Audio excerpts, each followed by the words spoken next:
الحمد للہ وحدہ والصلاة والسلام علی من لا نبی بعد اما بعد فاعوذ باللہ من الشیطان الرجیم بسم اللہ الرحمن الرحیم ضرب لکم مثلا من انفسکم هل لکم مما ملکت ایمانکم من شرکاء فیما رزقناکم فأنتم فيه سواء تخافونهم كخيفتكم أنفسكم كذلك نفصل الآيات لقوم يعقلون إلى آخر الآيات.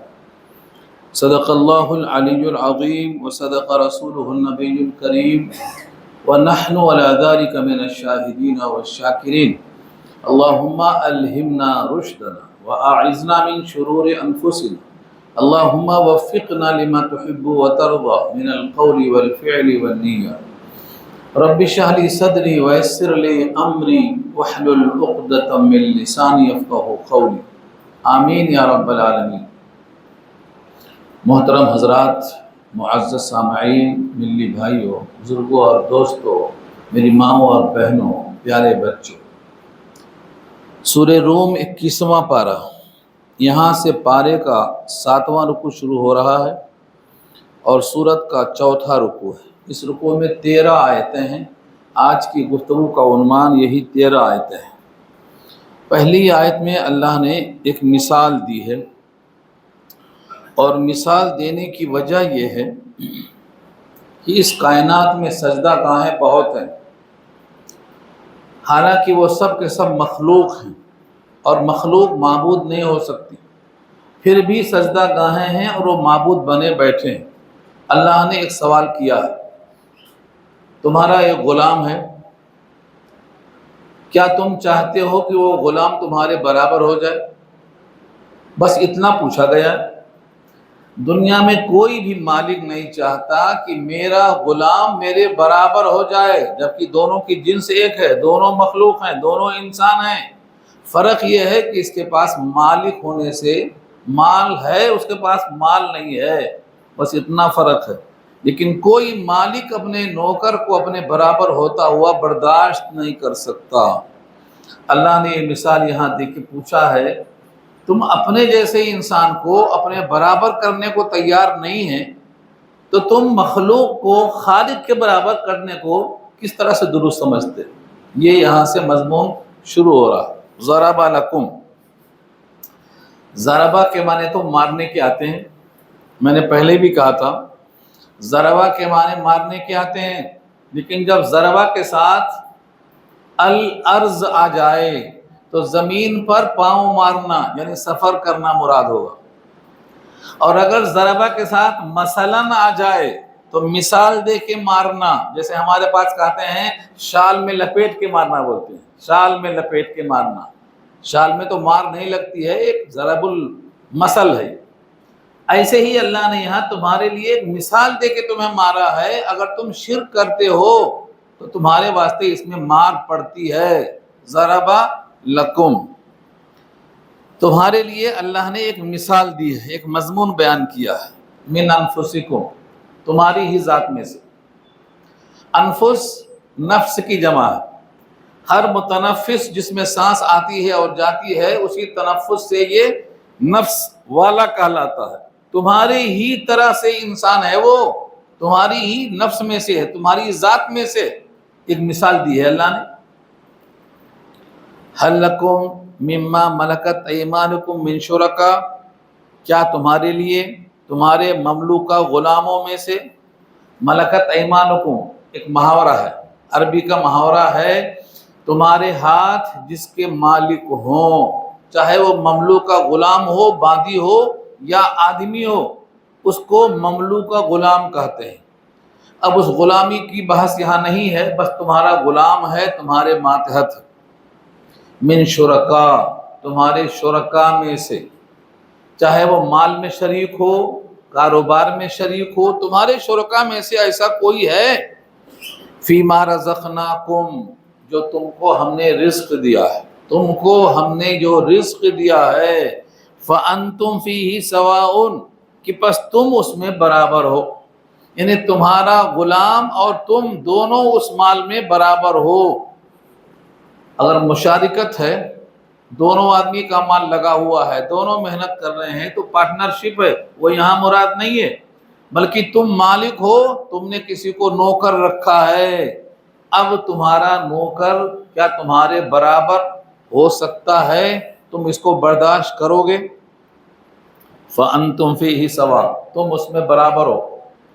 فَأَنْتُمْ فِيهِ سَوَاء کے بعد فرمایا تَخَافُونَهُمْ كَخِيفَتِكُمْ أَنفُسَكُمْ، کہ تم اس سے اندیشہ رکھو، اس سے تم خطرہ محسوس کرو۔ کخیفتکم، جیسے تمہارا اپنا خیال تم رکھتے ہو، ایسا ہی خیال نوکر کا بھی رکھو۔ تمہیں اپنا خطرہ جیسے ہے اس کا بھی خطرہ ویسا ہی رکھو۔ یہ مثال کا مطلب کیا ہے؟ آج تک کوئی دنیا میں ایسا مالک نہیں ہے جو اپنے مملوک کو اپنے برابر سمجھے، اس کی رائے کا دخل نہیں لیتا، اس کے مشورے کو اہمیت نہیں دیتا، جبکہ دونوں انسان ہونے میں برابر ہیں، دونوں مرد ہیں، دونوں صاحب الرائے ہیں۔ فرق یہ ہے کہ اس کے پاس مال ہے، اس کے پاس مال نہیں ہے۔ صرف اتنے سے فرق کی بنا پر تم برابری کو برداشت نہیں کرتے ہو، تو پھر ایک طرف خالق ہے اور ایک طرف مخلوق ہے، تو وہی سجدہ تم کرتے ہو مخلوق کے سامنے اور وہی سجدہ کرتے ہو خالق کے سامنے، تم دونوں برابر کر رہے ہو۔ یہ انصاف ہے کیا؟ یہ سوال کیا ہے اللہ نے۔ یعنی جو پیشانی خالق کے سامنے جھکتی ہے وہ کسی مخلوق کے سامنے اگر جھکتی ہے تو مطلب تم دونوں کو برابر کر رہے ہو۔ آگے سوال ہے كَذَلِكَ نُفَصِّلُ الْآيَاتِ، اسی طرح ہم آیتوں کو تفصیل سے بیان کرتے ہیں۔ یہ مثال دے کے تفصیل بیان کر دی گئی کہ خالق اور مخلوق میں فرق ہوتا ہے، عابد و معبود میں فرق ہوتا ہے۔ کائنات میں دوسرا کوئی خالق ہے ہی نہیں، سب کے سب عبد الخالق ہیں، مخلوق ہیں سب، لہذا کوئی بھی مسجود بننے کے لائق نہیں ہے، مگر بہت سے لوگ مسجود بنا رہے ہیں۔ قرآن کریم کی مثالوں پر ایک کتاب آئی ہے، اس کا نام ہے امثال القرآن۔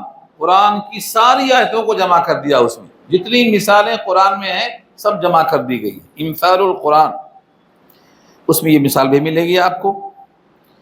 اس طرح ہم تفصیل کے ساتھ بیان کرتے ہیں نشانیوں کو، دلائل کو، لقوم یعقلون، ایسی قوم کے لیے جو عقل رکھتے ہوں یا تعقل کرتے ہوں یا عقل کا استعمال کرتے ہوں۔ آج بہت سے لوگ ہیں جو عقل کا استعمال نہیں کرتے، دیکھا دیکھی چل رہا ہے مسئلہ، ان کا پورا دین دیکھا دیکھی ہے۔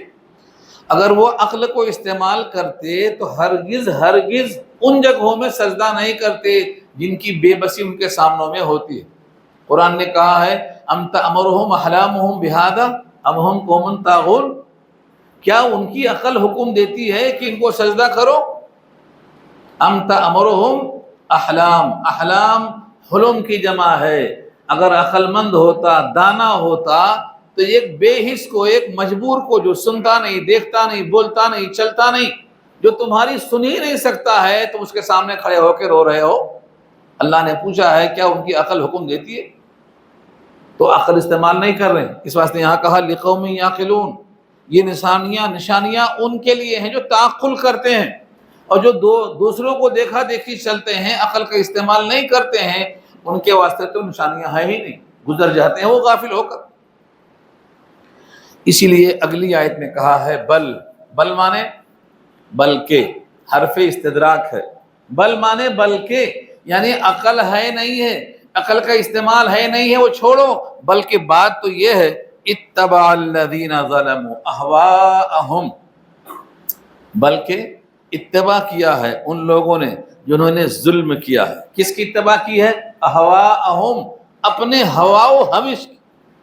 اہوا جمع ہے، ہوا کے معنی خواہش کے آتے ہیں، جس کی جہاں خواہش سے سجدہ کر رہا ہے، اور یہ سب سے بڑا معبود ہے، سب سے بڑا معبود۔ ما عبدا معبودا، کوئی معبود عبادت نہیں کیا گیا تحت السماء فوق الارض، زمین کے اوپر آسمان کے نیچے، ابغض الی اللہ من الہوی، جو زیادہ مبغوض ہو، معتوب ہو اللہ کی نظر میں خواہشات سے زیادہ۔ سب سے زیادہ عبادت خواہش نفس کی ہوئی ہے، کیونکہ یہ ایسا بت ہے اس میں مسلم نان مسلم دونوں لگے ہوئے، اس کی پرستش دونوں کر رہے ہیں۔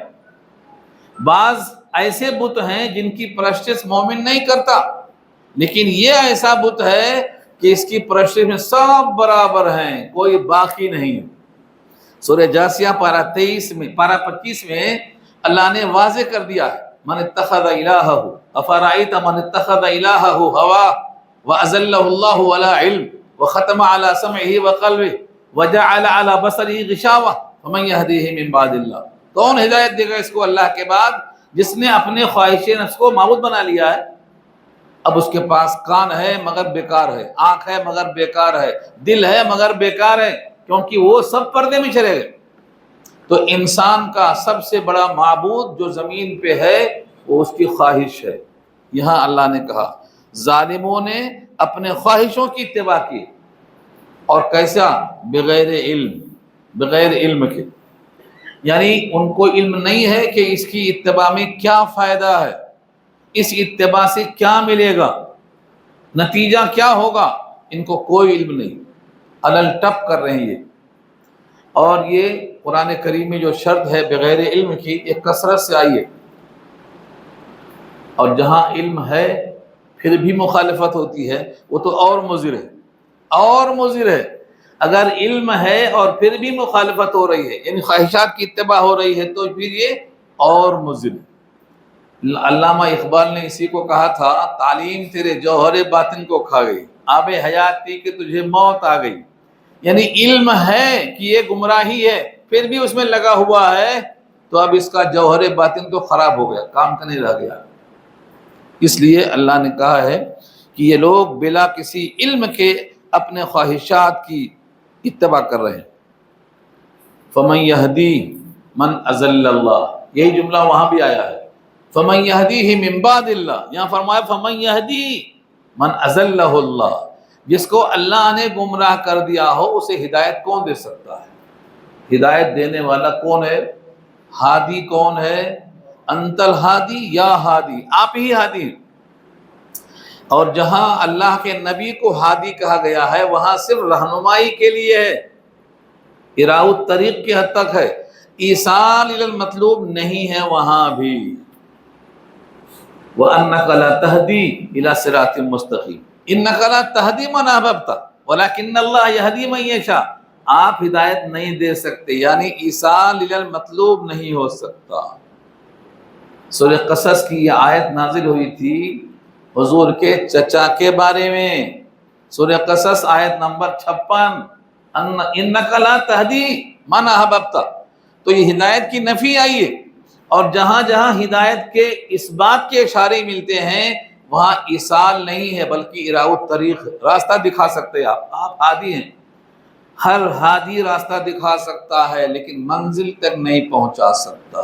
یہاں یہی کہا ہے فمن یہدی من اضل اللہ، اور دوسری آیت ہے فمن یہدیہ من بعد اللہ وما لہم من ناصرین، اور کوئی ان کا مددگار نہیں ہے۔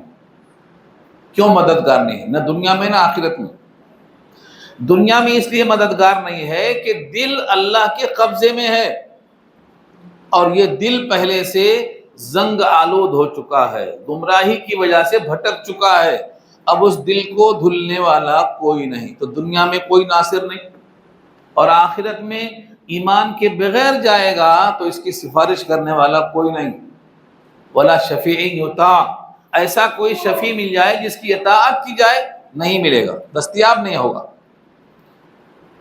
اب دنیا میں اس کا دل زنگ آلود ہے، ہدایت دینے والی ذات نے پہلے اسے گمراہ کر دیا، اس لیے کہا ہے اگر تمہیں اپنے دل کو کھولنا ہے تو دل جس کے قبضے میں ہے اسی سے کہو، ہاں اللہم یا مقلب القلوب ثبت قلبی علی دینک ربنا لا تزغ قلوبنا بعد اذ ہدیتنا، آپ دل کو سیدھا کرنے کے بعد اس کو ٹیڑھا مت کیجئے۔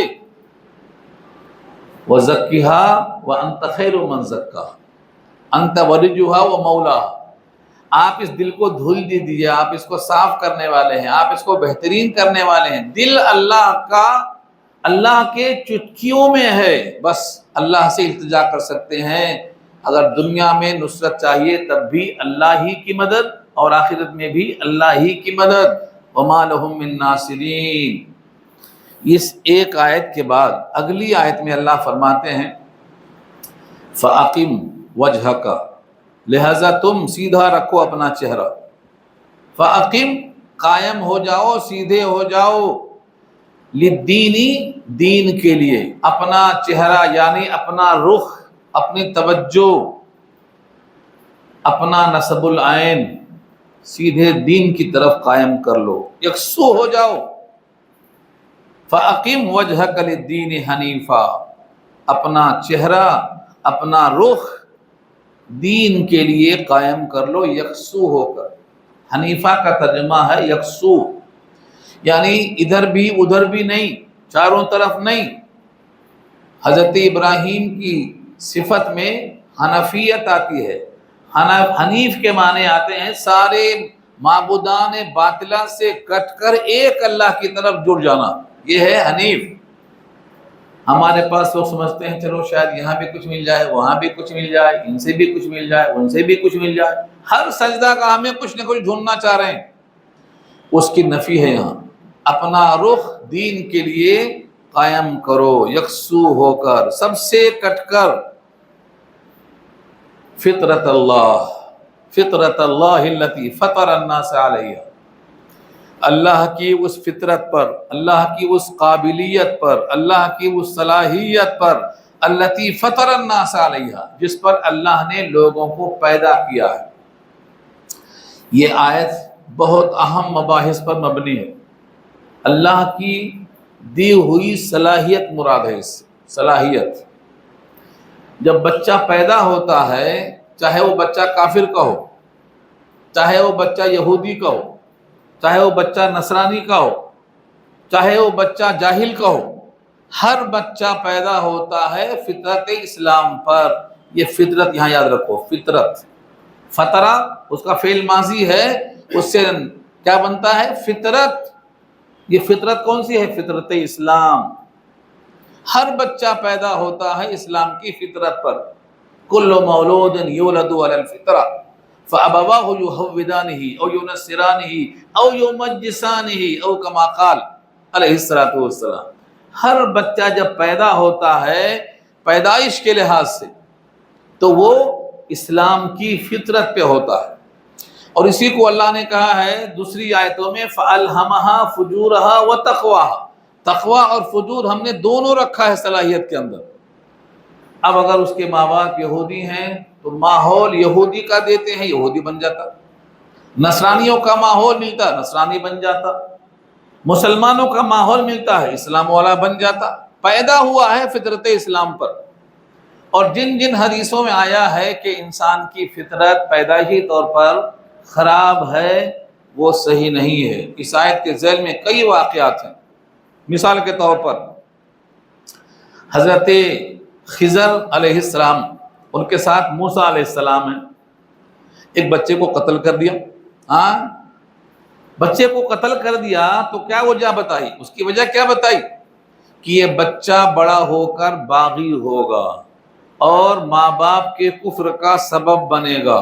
اللہ نے چاہا کہ اس کو قتل کر دو تاکہ اس کی محبت میں ماں باپ کفر کی طرف نہ جائیں، اور اس کے بدلے میں دوسرا بچہ اللہ عطا کرنے پر قادر ہے۔ اس واقعے سے اشارہ ہوتا ہے کہ وہ تو پیدائشی خراب تھا۔ طغیان و کفرا، طغیان اور کفر وہاں موجود ہے، مگر یہ پیدائشی نہیں تھا۔ طغیان اور کفر جو تھا یہ بعد کے ماحول سے پیدا ہوا ہے، پیدائشی نہیں تھا۔ پیدائشی طور پر اسلام پر پیدا ہوا تھا، کیونکہ اس واقعے میں یہ ذکر نہیں ہے کہ پیدائشی تھا، یہ ماحول نے خراب کیا تھا۔ اس لیے کسی بھی آیت اور حدیث سے ایسا کوئی اعتراض نہیں ہوتا ہے۔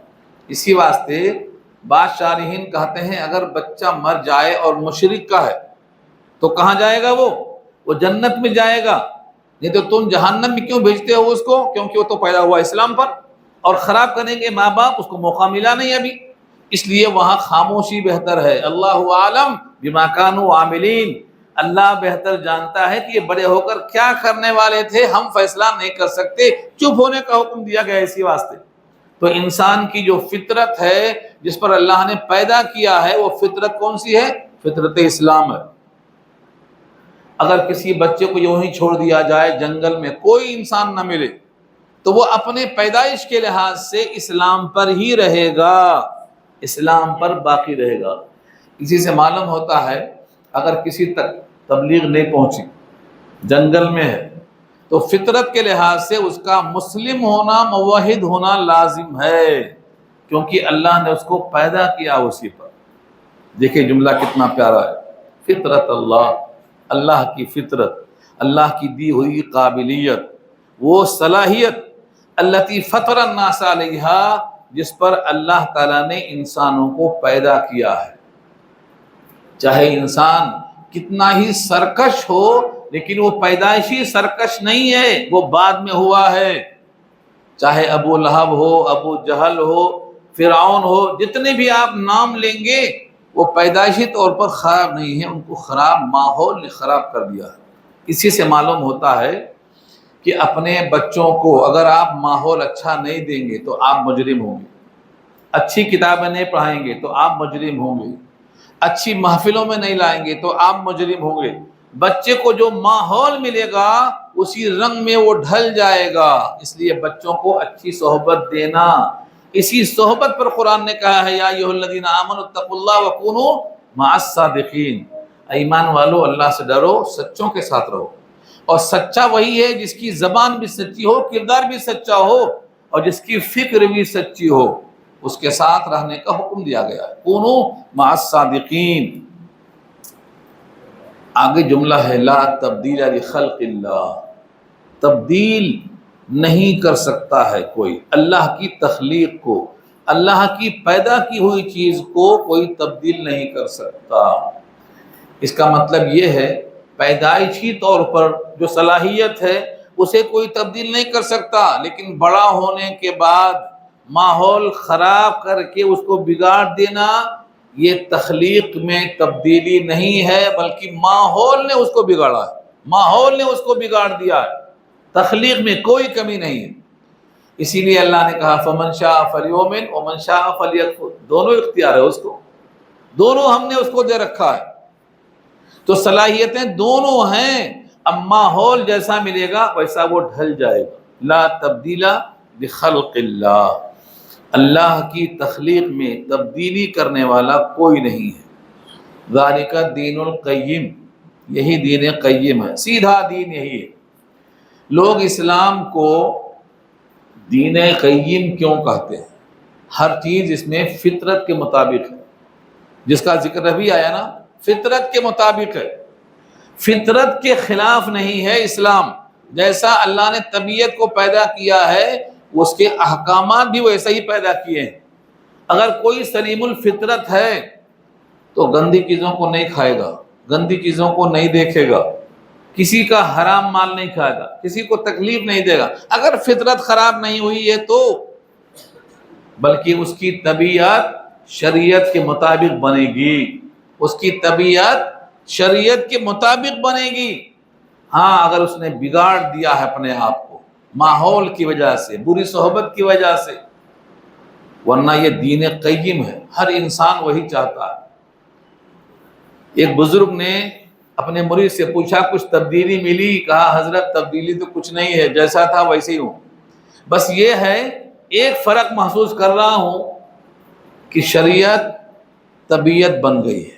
طبیعت جس طرح سے نماز پڑھنے کا وقت ہوتا ہے تو طبیعت چاہتی ہے نماز پڑھنے کو، رمضان آیا تو روزے کا دل چاہتا ہے، قرآن پڑھنے کا وقت آیا تو قرآن پڑھنے کا دل چاہتا ہے، طبیعت شریعت میں ڈھل گئی ہے۔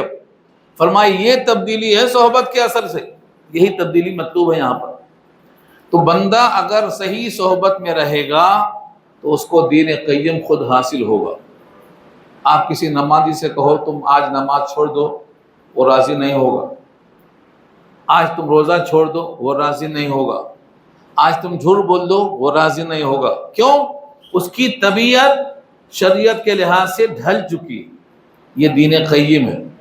یعنی اللہ نے جو دین پیدا کیا ہے اور ہماری فطرت پیدا کیا ہے، دونوں میں توافق ہے، دونوں میں توافق ہے. شریعت وہی چاہتی ہے جو طبیعت چاہتی ہے، اور طبیعت وہی چاہتی ہے جو شریعت چاہتی ہے.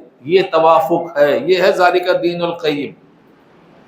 ہاں، جب بندہ اپنے آپ کو بگاڑ لیتا ہے، ماحول میں ڈھل جاتا ہے، برائیاں سیکھ لیتا ہے، تو وہ تبدیلی آ جاتی ہے. آگے اللہ فرماتے ہیں وَلَكِنَّ أَكْثَرَ النَّاسِ لَا يَعْلَمُونَ، لیکن اکثر لوگ نہیں جانتے. کہتے ہیں بہت مشکل ہے بھائی، قرآن پہ چلنا مشکل ہے، حدیث پہ چلنا مشکل ہے، سنت پہ چلنا مشکل ہے. درس قرآن سنیں گے تو عمل کرنا پڑے گا، درس قرآن سننا مشکل ہے. وہ آنے نہیں چاہتے قرآن میں، کہتے ہیں سنیں گے تو عمل کرنا پڑے گا.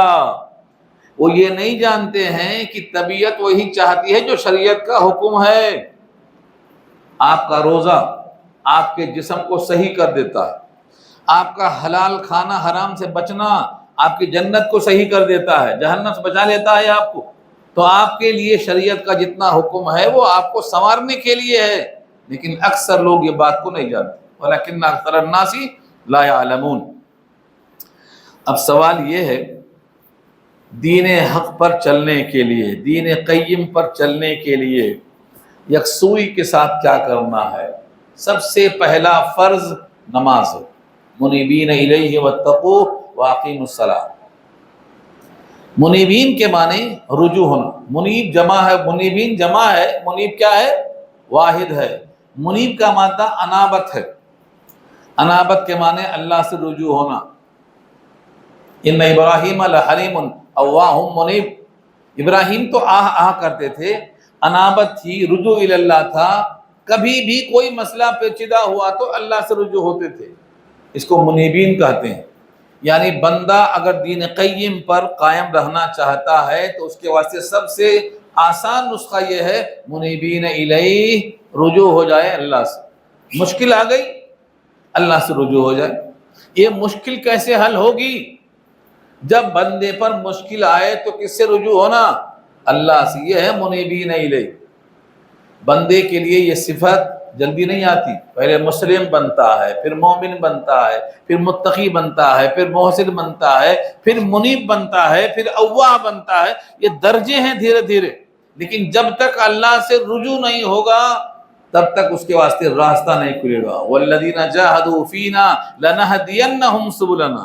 جو کوشش کرے گا راستہ ہم کھلتے جائیں گے. ہم سے ملنا چاہتا ہے، ہم ہادی کو بھیج کر بلانے لگائیں گے، اس کو ہمارے پاس آنے کا راستہ کھول دیں گے. یہدی الیہ من اناب، یہدی الیہ من اناب.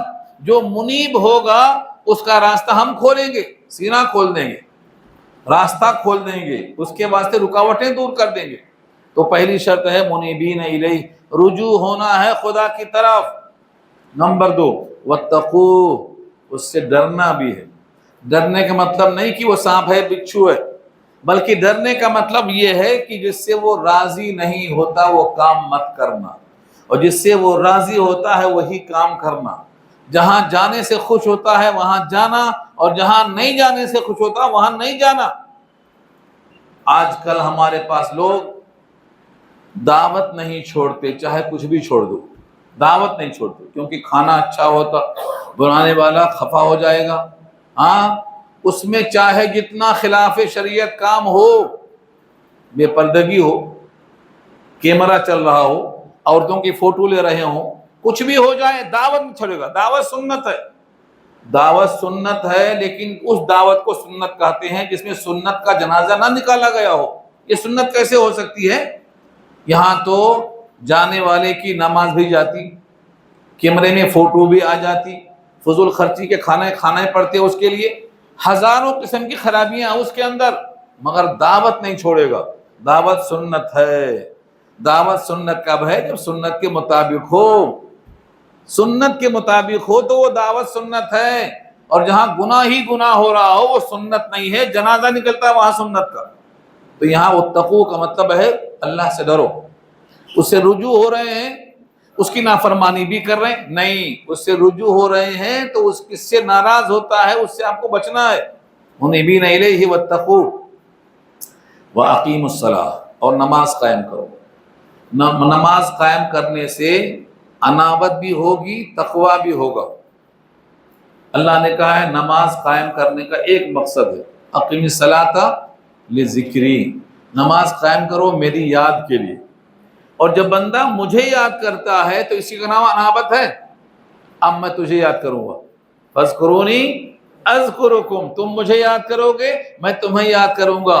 تم نماز میں یاد کرو گے تو میں تمہیں بھی یاد اسی وقت کروں گا۔ تم عرش پہ نہیں ہو، فرش پہ ہونا، لیکن تمہارا ذکر عرش پہ ہوگا۔ فاذکرونی اذکرکم۔ تو جب بندہ نماز قائم کرتا ہے تو اس وقت وہ اللہ سے ڈرتا ہے، کیونکہ حکم کی تعمیل ہو رہی ہے، اور منیبین الیہ، اس سے رجوع ہوتا ہے، گناہوں کی بخشش چاہتا ہے۔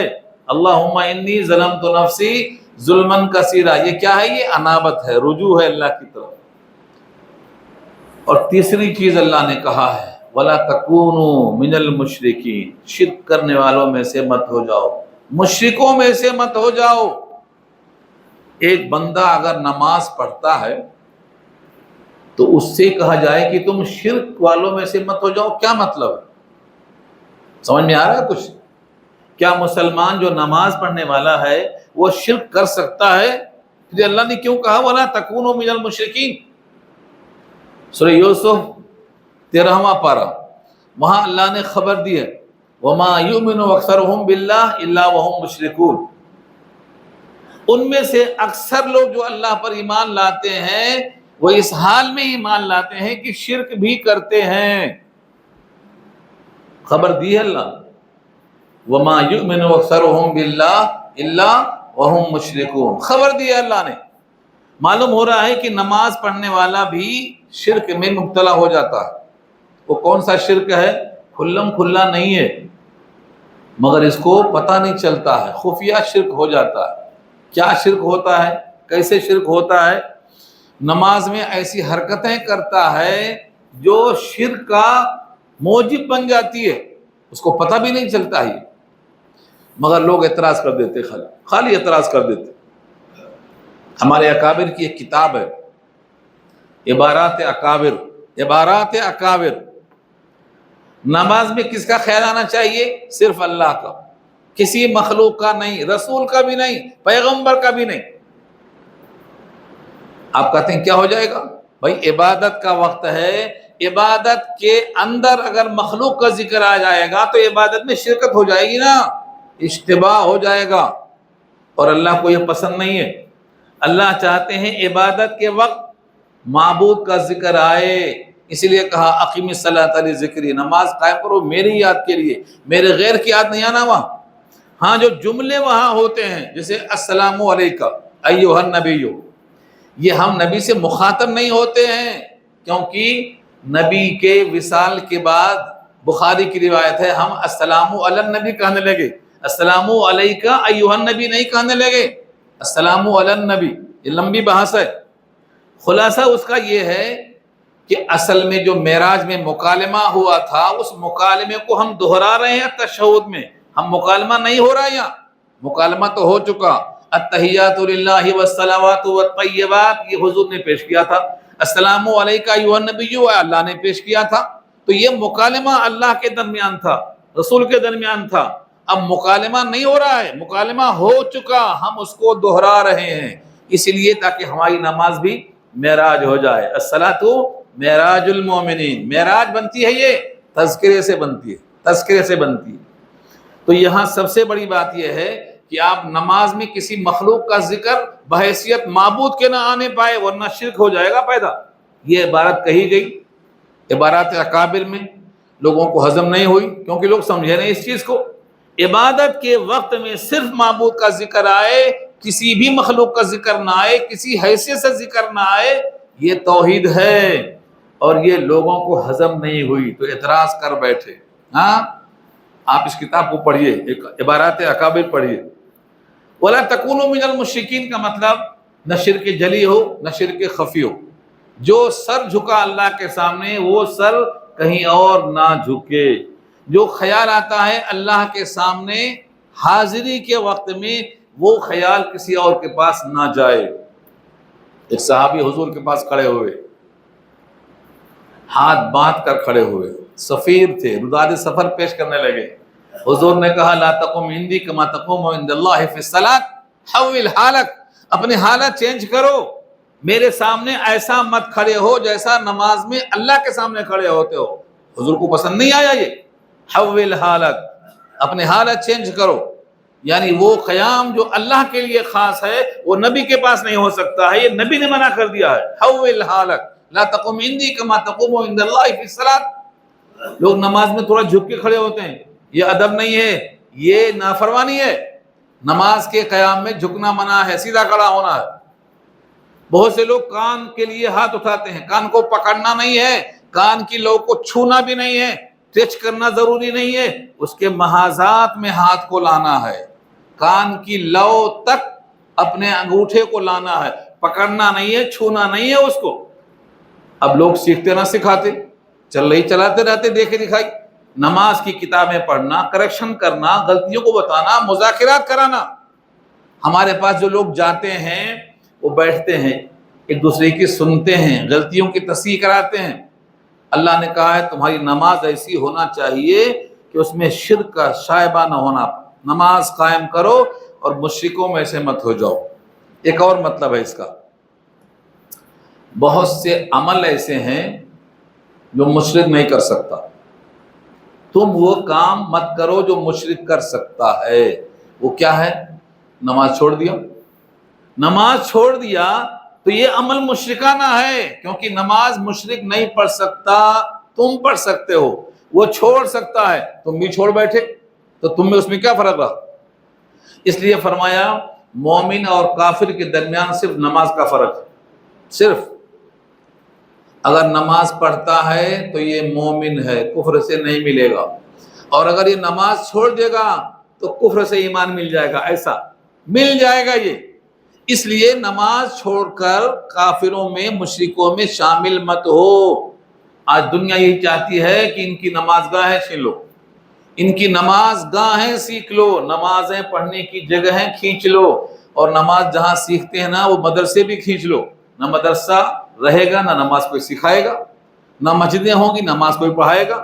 تو ان کو بے نمازی کر دو، ان کو بے ایمان کر دو۔ اللہ نے یہاں صاف کر دیا ہے نمازیں قائم کرو اور مشرکوں میں سے مت ہو جاؤ۔ مشرکوں میں سے ہونے کی ایک شکل اور بھی ہے، من الذین فرقوا دینہم وکانوا شیعا۔ بہت سے لوگ ایسے ہیں جنہوں نے دین میں تفریق کر دی، ٹکڑے ٹکڑے کر دیا۔ سب کا کلمہ لا الہ الا اللہ محمد الرسول اللہ، لیکن اس کے باوجود ان کے فرقے 72 ہو چکے ہیں۔ کتنے؟ 72۔ ایک کتاب ہے عقیدۃ الطحاوی ہے جو کورس میں پڑھائی جاتی ہے، اس کا اردو ترجمہ آ چکا ہے الدرس الحاوی۔ اس میں پورے 72 فرقوں کے نام ہیں عقیدے کے ساتھ۔ آپ کو یہ جاننا پڑے گا کہ کون سا جنت میں جائے گا اور کون سا جنت میں نہیں جائے گا، اتنا تو جاننا پڑے گا۔ صحابہ نے پوچھا حضور سے جنت میں کون جائے گا، جنت میں کون نہیں جائے گا؟ صحابہ کرام کے جواب میں حضور نے کیا کہا؟ کل امتی یدخلون الجنہ الا من ابى، قیل ومن ابى؟ قال من اطاعنی دخل الجنہ ومن عصانی فقد ابى۔ میری پوری امت جنت میں جائے گی، ہاں سوائے اس کے جس نے انکار کیا۔ کہا انکار کس نے کیا؟ کہا جس نے میری اطاعت کی جنت میں جائے گا، میری نافرمانی کی وہ ہے انکار کرنے والا۔ اب مجھے بتائیے نبی کی نافرمانی کہاں کہاں ہو رہی ہے؟ کہاں کہاں ہو رہی ہے؟ ہم سمجھتے ہیں نافرمانی میں ہماری عزت ہے، نافرمانی میں عزت نہیں ہے۔ ساری عزت تو اللہ کے پاس ہے، رسول اللہ کے پاس ہے، ان دونوں سے ہم کٹیں گے تو عزت نہیں ملے گی، بے عزتی ملے گی۔ آج مسلمان یہ بات سمجھنے کو تیار نہیں ہے۔ ایبتغون عندهم العزت فإن العزت للہ جمیعا۔ تلاش کرنے جاتے ہیں ان کے پاس عزت، وہاں کہاں عزت ہے؟ عزت تو اللہ کے پاس ہے، اللہ کے رسول کے پاس ہے۔ تو جتنا زیادہ آپ اللہ کو، رسول کو فالو کریں گے اتنا عزت آپ کے پاس آئے گی، اور جتنا آپ رسول سے دور ہوں گے، سنت سے دور ہوں گے، اتنا ہی عزت سے دور ہوں گے۔ آج مسلمانوں کی وقات ختم ہو گئی ہے، ان کو لوگ دیکھ کے چڑھتے ہیں، کیونکہ رسول کا سب سے بڑا کام تھا اللہ کا پیغام پہنچانا، سب سے بڑا کام۔ حضور نے اکیلے جو کام شروع کیا ہے نبوت کے بعد، وہ کام تھا اللہ کے بندوں کو اللہ سے جوڑنا۔ آج ہم کروڑوں انسان ہیں، یہ کام میں ہم کو ڈر لگتا ہے، کیوں؟ ہمارے دل میں اللہ کا غیر آ کے بیٹھ گیا ہے۔ اگر اللہ کا خوف ہوتا تو اس دل میں دعوت کا جذبہ ہوتا۔ اکیلا ابراہیم نے وہ کام کیا ہے جو پوری امت نہیں کر رہی ہے۔ تو یہ سبق ہے ان لوگوں کا جنہوں نے دین کو تفریق کر دیا۔ من الذین فرقوا دینہم وکانوا شیعا، شیعا کے معنی گروہ در گروہ، ٹکڑے در ٹکڑے۔ اگر ان کا امام الگ ہے، ان کا پیشوا، ان کا مقتدی الگ ہے تو ان کو شیعہ کہیں گے۔ ہر وہ گروہ جن کا پیشوا الگ ہے اسی کو وہ فالو کرتے ہیں تو وہ شیعہ کہلائے گا۔ گروہ در گروہ میں تقسیم ہو گئے۔ آج امت کے کتنے فرقے ہیں؟ 72 فرقے۔ اصلاً 6 فرقے ہیں، لیکن وہ 6 کے 12 فرقے بنے تو 12 چھک 72 ہو گئے۔ ان 72 فرقوں میں سے صرف ایک جنت میں جائے گا۔ اور حضور نے کیا کہا؟ وہ کون سا ہوگا؟ ما انا علیہ و اصحابی، جس راستے پر میں ہوں اور میرے صحابہ، یہ جنت میں جائیں گے۔ آج لوگ صحابہ کو پوچھ کے پھر چکے ہیں، کہتے صحابہ کا عمل حجت ہی نہیں ہے۔ صحابہ کا عمل حجت نہیں ہے۔ 20 رکعت تراویح صحابہ کا اجماع ہے، وہاں حدیث پوچھ رہے ہیں ہم سے، کیوں پوچھ رہے ہیں حدیث؟ اگر اجماع صحابہ حجت ہے تو حدیث کی کیا ضرورت پیش آئی آپ کو؟ اجماع صحابہ حجت نہیں ہے تو آپ کو حضور نے پھینک دیا۔ حضور نے کیا کہا؟ ما انا علیہ و اصحابی، جس پر میں ہوں میرے صحابہ۔ تو صحابہ کے بغیر چلنے والا نہیں ہے۔ اور سورہ نساء 5واں پارہ، اللہ نے وہاں بھی دھلائی کی ہے۔ وَمَن يَتَّبِعْ غَيْرَ سَبِيلِ الْمُؤْمِنِينَ، غیر سبیل المؤمنین، یہ مومنین کون ہیں؟ صحابہ ہیں۔ جب قرآن نازل ہو رہا تھا اور یہ آیت نازل ہوئی سورہ نساء کی، تو وہاں ایمان والے کون لوگ تھے؟ صرف صحابہ تھے۔ جو صحابہ کے راستے سے ہٹ کر چلے گا، جہاں جانا چاہتا ہے ہم جانے دیں گے، جہنم میں پہنچے گا۔ یہ اللہ نے خبر دے دی ہے۔ لہذا اجماع صحابہ کا انکار کرنا حق کا انکار کرنا ہے۔ علیکم بسنتی وسنت الخلفاء الراشدین المہدیین تمسکوا علیہا بالنواجذ۔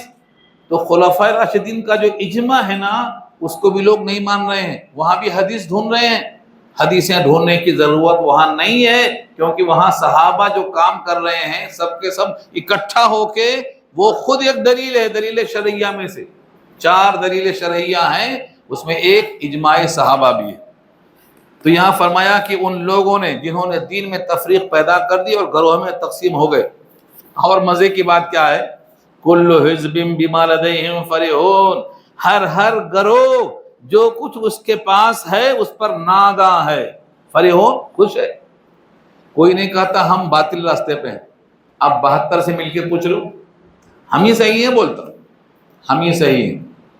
کسی کو غلط ہونے کا احساس نہیں ہے، اور اسی واسطے ان کی اصلاح کبھی نہیں ہوگی۔ اگر کسی کو غلطی کا احساس ہو گیا تو اصلاح بھی ہوگی نا۔ غلطی کا احساس نہیں ہے، فرحون، خوش ہے۔ کل حزب، ہر گروہ، حزب احزاب جمع ہے اس کی، سورہ احزاب نام ہے نا۔ بما لدیہم، جو کچھ ان کے پاس ہے، یعنی طریقہ، عبادت کا طریقہ، فرحون، اس پر خوش ہے، بہت خوش ہے۔ آپ کسی بھی باطل فرقے سے مل لو، وہ کہے گا ہم ہی صحیح ہیں، باقی سب غلط ہے، اور ان کو احساس ہی نہیں ہوتا۔ در جہل مرکب ابد الدہر بمانت، آکس کی ندانت و بدانت کی بدانت، در جہل مرکب ابد الدہر بمانت۔ جو انسان جاہل ہے اور اپنے کو جاہل نہیں سمجھتا ہے، جانتا نہیں ہے، اور یہ نہیں جانتا ہے کہ میں جانتا نہیں ہوں، تو وہ ڈبل جہالت میں ہے، کبھی سدھرے گا نہیں۔ یہ امت کا حال ہو گیا ہے۔ کوئی کریکشن کرنے کو تیار نہیں، اپنے عمل کو قرآن پہ پیش کرنے کو تیار نہیں۔ قرآن مہیمن ہے، جتنی غلطیاں ہم کر رہے ہیں اس کی اصلاح کرنے کا ایک ہی ترازو ہے، وہ ہے قرآن پر پیش کرو۔ قرآن کیا کرتا ہے؟ حق اور باطل میں فرق کر دیتا ہے، آپ کے عقیدے کی دھلائی ہو جاتی ہے۔ اس لیے بہت سے گروہ بٹے ہوئے ہیں، تو نماز بھی پڑھتے ہیں، شرک بھی جاری ہے، تفریق کی بنا پر وہ مضر ہیں۔ میری امت کے 73 فرقوں میں سے جنت میں صرف ایک جائے گا اور 72 جہنم میں جائیں گے، جبکہ یہ کلمہ پڑھنے والے، کلمہ پڑھنے والے، نماز پڑھنے والے ہیں، عمل صالح کرنے والے ہیں۔ پھر بھی کیوں جائیں گے؟ کیونکہ عقیدہ خراب ہے۔ عقیدے کی بنیاد پر فیصلہ ہوگا، عقیدہ صحیح نہیں ہے تو کسی عمل کی کوئی حیثیت نہیں، اس لیے اپنے عقائد کو درست کرو۔ یہاں سے ایک نیا مضمون آ رہا ہے کہ انسان کی ایک فطرت ہے، جب تکلیف آتی ہے تو رجوع ہو جاتا ہے اللہ سے، اور تکلیف دور ہوتے ہی پھر اپنی مستی میں آ جاتا ہے۔ وَإِذَا مَسَّ النَّاسَ ضُرٌّ، اور جب پہنچتی ہے انسان کو تکلیف، ضرٌ، یہ ضرٌ سے مراد جسمانی تکلیف، بیماری۔ حضرت ایوب نے کہا تھا نا انی مسنی الضر، وہاں مخصوص بیماری ہے، الضر وہاں ہے، یہ ہے ضرٌ، کوئی بیماری جسمانی ہوتی ہے، تکلیف ہوتی ہے۔ دعوا ربہم، تو پکارتے ہیں اپنے رب کو، بخار میں ہو، سر درد ہو، کوئی بھی دکھ ہو، اللہ کو پکارتے ہیں۔ کشتی ڈوبنے والی ہے تب بھی اللہ کو پکارتے ہیں۔ دعوا ربہم منیبین الیہ، رجوع ہوتے ہوئے اس کی طرف، رجوع ہو کر اللہ کی طرف اس کو پکارتے ہیں۔ ثم اذا اذاقہم منہ رحمتا، پھر جب ان کو ہم چکھا دیتے ہیں، اذاقہ ذائقہ سے اذاقہ ہے، چکھایا ان کو، منہ اپنی طرف سے، رحمتاً ایک خاص قسم کی رحمت کا مزہ، عنایت کا مزہ۔ اذا فریق منہم بربہم یشرکون، اچانک ان میں سے ایک فریق اپنے رب کے ساتھ شرک کرنے لگتے ہیں۔ مزہ چکھا دیا، بچہ نہیں پیدا ہو رہا تھا، بہت روئے تڑپے، اللہ سے کہا اگر بچہ ہو گیا تو ہم صالح ہو جائیں گے۔ فلما آتاہما صالحا جعل لہ شرکاء فیما آتاہما، جیسے بچہ پیدا ہوا کہتے ہیں یہ تو فلانے کے پاس گئے تھے، فلاں درگاہ پہ گئے تھے، فلاں بزرگ کے پاس گئے تھے، حالانکہ سارے انبیاء نے اپنی اولاد کو بھی اللہ سے مانگا ہے۔ زکریا کی دعا دیکھ لو، اللہ سے مانگ رہے ہیں، بڑھاپے میں اللہ سے دعا مانگ رہے ہیں، ابراہیم اللہ سے مانگ رہے ہیں، مگر یہ شرک میں مبتلا ہو جاتے، وہاں گئے تھے، یہاں گئے تھے، انہوں نے دیا، انہوں نے دیا۔ اچانک ان میں سے ایک فریق شرک کرنے لگتا ہے۔ اللہ کے علم میں ہے کہ یہ بندہ وعدہ کیا تھا، اب وعدہ کی خلاف ورزی کر رہا ہے، اللہ نے کیا کہا؟ لِيَكْفُرُوا بِمَا آتَيْنَاهُمْ، جو ہم نے ان کو دیا ہے چاہیے کہ وہ اس میں جتنا چاہے کفر کر لیں، چند دن کی بات ہے۔ فَتَمَتَّعُوا، مزے اڑا لو۔ یہاں دیکھو وقف ہے، ٹھہر جاؤ، کیا مطلب ہے؟ آگے نہیں، رک کے دیکھو، فتمتعوا یہ دھمکی ہے، مزے اڑا لو۔ قرآن کریم میں ایسے موقع پر کہا گیا ہے ٹھیک ہے نافرمانی کر کے مزے اڑا لو، کب تک کرو گے؟ کلوا وتمتعوا قلیلا انکم مجرمون، کھاؤ پیو تھوڑا مزے کر لو، تم تو ہو ہی مجرم، انک من اصحاب النار، تم تو جہنم والوں میں سے ہو۔ تو اللہ نے دھمکی دی ہے یہاں پر، کلوا وتمتعوا، کھاؤ پیو، فسوف تعلمون، ان قریب جان لو گے۔ ان قریب کب ہوگا؟ آج کا دن ختم، کل صبح شروع، پکڑے جاؤ گے۔ اس کے بعد اللہ نے ان سے سوال کیا ہے کہ تم جو شرک کر رہے ہو، کیا تمہارے پاس کوئی دلیل ہے؟ سابقہ آسمانی کتابوں کا کوئی لکھا ہوا نسخہ ہے؟ کوئی جواز ہے تمہارے پاس؟ ام انزلنا علیہم سلطانا، کیا نازل کیا ہم نے ان کے اوپر کوئی دلیل، کوئی سند؟ فہو یتکلم، پس وہ اسی دلیل کی بنا پر بات کرتے ہیں، بما کانوا یشرکون، جس چیز کے ساتھ وہ شرک کر رہے ہیں۔ یعنی شرک کرنے پر کوئی سند ہے، کوئی دلیل ہے، ان کے پاس کوئی حجت کی وجہ ہے؟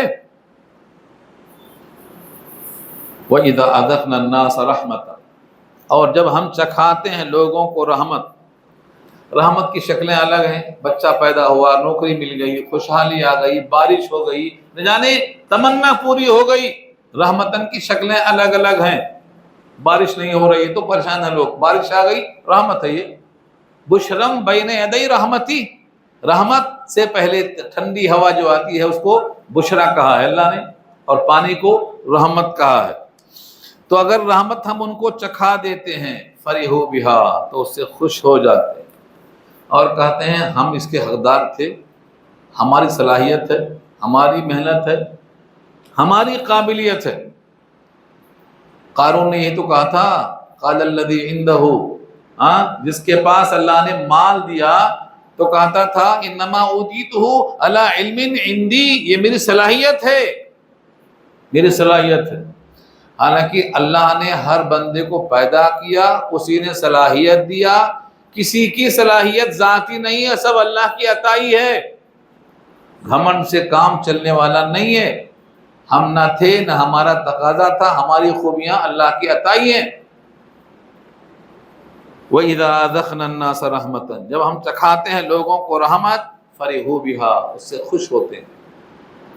وَإِن تُصِبْهُمْ سَيِّئَةٌ بِمَا قَدَّمَتْ أَيْدِيهِمْ، اور جب ان کو برائی پہنچتی ہے، بِمَا قَدَّمَتْ أَيْدِيهِمْ بریکٹ آگے دیکھو، اس وجہ سے جو ان کے ہاتھوں نے آگے بھیجا ہے۔ اچانک بیماری آ گئی، اچانک پریشانی آ گئی، لوگ سمجھتے ہیں یہ آفت کہاں سے آئی، پریشانی کہاں سے آئی، اچھے خاصے تھے، کھا رہے تھے، پی رہے تھے، اچانک ایسا کیسا ہو گیا، بگڑ گیا پورا کھیل۔ یہ بریکٹ ہے، بما قدمت ایدیہم، اس گناہ کی وجہ سے جو ان کے دونوں ہاتھوں نے آگے بھیجا ہے، اچانک مصیبت آ گئی۔ اذا ہم یقنطون، اچانک وہ مایوس ہو جاتے ہیں، نا امید ہو جاتے ہیں۔ یقنطون، قنط یقنطو کے معنی اللہ کی رحمت سے مایوس ہو جاتے ہیں۔ لا تقنطوا من رحمت اللہ، قل یا عبادی الذین اسرفوا علی انفسہم، میرے ان بندوں سے کہہ دو جنہوں نے اپنی جان پر بہت ظلم کیا ہے، اللہ کی رحمت سے مایوس نہ ہوں۔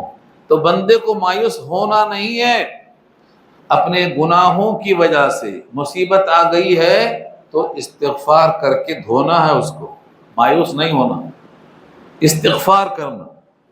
رومی نے کہا ہے جب غم زیادہ ہو تو استغفار میں اضافہ کر دو، غم چبینی زود استغفار کن، غم بامر خالق آمد کار کن، یہ کام کرو، استغفار کرو، کیونکہ گناہ کرنے سے عذاب آتا ہے، مصیبت آتی ہے، اللہ کا غصہ آتا ہے، اور جب تم استغفار کرو گے تو وہ رحمت سے بدل جاتا ہے۔ اولم یرو، کیا لوگ اس بات کو نہیں دیکھتے؟ یہاں آنکھوں سے دیکھنا نہیں، دل سے دیکھنا ہے، رؤیت قلبی ہے۔ کیا لوگ نہیں دیکھتے ان اللہ یبسط الرزق لمن یشاء ویقدر، اللہ کھول دیتا ہے رزق جس کے واسطے چاہتا ہے اور تنگ کرتا ہے، یعنی رزق میں صلاحیت نہیں دیکھی جاتی۔ انگوٹھا چھاپ جاہل ہے، بہت پیسہ دے دیا اللہ نے، مرضی اللہ کی، اور بعض دفعہ بہت قابل لوگ ہیں، کچھ بھی نہیں مل رہا ہے، یہ امتحان ہے۔ اللہ نے کبھی دے کر آزمایا ہے اور کبھی لے کر آزمایا ہے۔ سورہ فجر پارہ 30 میں اللہ نے دونوں بیان کیا ہے۔ مومن کو جب امتحان میں ڈالتا ہے تو دو شکلوں میں امتحان ہوتا ہے۔ کیا کہتا ہے؟ ربی اکرمنی، ربی اکرمنی، اور دوسرا کیا کہتا ہے؟ ربی اہانن، انعام کیا تو کہتا ہے اکرمنی، جب اللہ نے خوب اکرام کیا، خوب مال و متاع دیا تو کہتا ہے رب نے اکرام کیا، اور جب مال میں تنگی ہوئی تو کہتا ہے ربی اہانن، رب نے توہین کر دیا۔ اللہ نے کہا کلا، دونوں غلط ہے، دونوں غلط ہے، وہ بھی اکرام نہیں تھا، یہ بھی توہین نہیں تھی، دونوں کا امتحان تھا، ایک کا مقام شکر میں اور ایک کا مقام صبر میں، دونوں کا امتحان تھا۔ صبر کا مقام اونچا ہے شکر کے مقام میں۔ شکر میں کیا ہوتا؟ نعمتوں میں اضافہ ہوتا، اور صبر میں کیا ہوتا؟ اللہ سے قرب حاصل ہوتا، اللہ ساتھ ہیں، ان اللہ مع الصابرین۔ تو یہاں سے اشارہ اس بات کی طرف ہے کہ رزق کے کم زیادہ ہونے سے یہ مت سمجھو یہ اللہ کا محبوب ہے، اللہ کا قریبی ہے۔ مال کے گھٹنے بڑھنے سے محبوبیت کا کوئی تعلق نہیں۔ مال نہیں ہے تو اللہ کا بندہ معتوب ہے، ناپسندیدہ ہے؟ نہیں، فقر و فاقے میں جتنا بندہ اللہ سے قریب ہوتا ہے، کھا پی کر شکر میں اتنا قریب نہیں ہوتا۔ اللہ کے نبی کا خود اعلان تھا، ایک وقت کھانا کھلا تاکہ شکر کروں، ایک وقت فاقہ تاکہ صبر کروں، صبر میں تجھ کو حاصل کروں۔ اس لیے یہ نعمت مال کی ہے، امتحان کے لیے ہے۔ ان فی ذلک لآیات لقوم یؤمنون، بے شک اس میں نشانیاں ان کے لیے ہیں جو یقین رکھتے ہیں، ایمان رکھتے ہیں۔ ایمان کس بات کا؟ کہ اللہ اپنی مشیت میں خود مختار ہے، اس کی مشیت، اس کا ارادہ، فعال لما یرید فعال لما یشاء، وہ جو چاہتا ہے کرتا ہے۔ یہ کسی کو دینا کسی کو نہ دینا یہ محبوبیت کی دلیل نہیں ہے۔ لہذا فآت ذی القربى فآت ذی القربى حقہ والمسکین وابن السبیل، اگر تم یہ بات سمجھ گئے ہو کہ اللہ کی عطا محبوبیت کے لیے نہیں ہے اور روکنا بھی معطوبیت کے لیے نہیں ہے، تو پھر تم دے دو نا، قرابت داروں کو اس کا حق دے دو، مسکینوں کو، مسافروں کو۔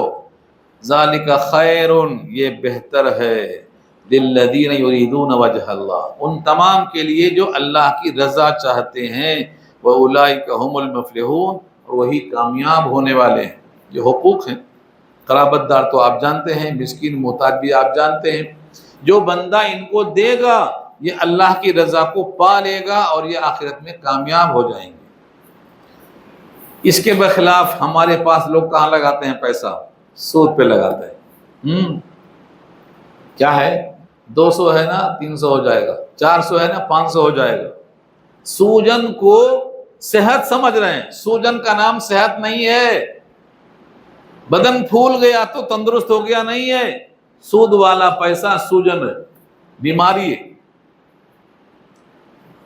اور ایک طریقہ ہوتا تھا پہلے زمانے میں، آج بھی ہوتا ہے بعض علاقوں میں، شادی میں آپ کو بلائے تو تحفہ پیش کرتے ہیں اور یہ امید رکھتے ہیں کہ جب ہماری شادی میں آئیں گے یہ تو اس سے بڑا تحفہ لائیں گے۔ ہاں، نیوتا بولتے ہیں، نیوتا۔ ہم جب گئے تھے تو کپڑا لے گئے تھے، اب انہوں آئے ہیں تو شروانے لے کے آئیں گے، بڑا لے کے آئیں گے۔ یہ انسانوں کو دینا زیادہ لینے کی امید پہ قرآن کے خلاف ہے۔ وَلَا تَمْنُن تَسْتَكْثِرْ، زیادہ لینے کی نیت سے احسان کرو گے تو غلط ہوگا۔ چھوٹی ران بھیجتا ہے، بڑی ران آئے گی وہاں سے۔ ہاں، قربانی کا گوشت یہاں سے جا رہا ہے وہاں سے آ رہا ہے۔ احسان نہیں، بندوں سے اگر لینے کی نیت ہے تو یہ جرم ہے۔ وَلَا تَمْنُن تَسْتَكْثِرْ وَلِرَبِّكَ فَاصْبِرْ، رب کے لیے صبر کرو، زیادہ لینے کی نیت سے احسان مت کرو۔ تو ہمارے پاس بینک میں پیسہ ڈالو، سود آئے گا۔ پیسے پر پیسہ سود ہے، پیسے پر پیسہ سود ہے۔ کتنا سمجھاتا ہوں لیکن مسئلہ واقعی وہی ہوتا ہے۔ ہاں، گھوم پھر کے وہی آ کے سوال کرتے ہیں۔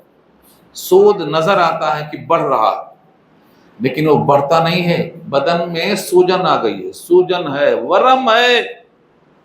آگے جملہ دیکھو، وَمَا آتَيْتُم مِّن رِبًا لِيَرْبُوَ فِي أَمْوَالِ النَّاسِ فَلَا يَرْبُو عِندَ اللَّهِ، اور جو تم دیتے ہو نا بطور ربا کے تاکہ وہ مال زیادہ ہو جائے لوگوں کے مالوں میں پہنچ کر، فَلَا يَرْبُو عِندَ اللَّهِ، وہ اللہ کے پاس بڑھتا نہیں اللہ کے پاس۔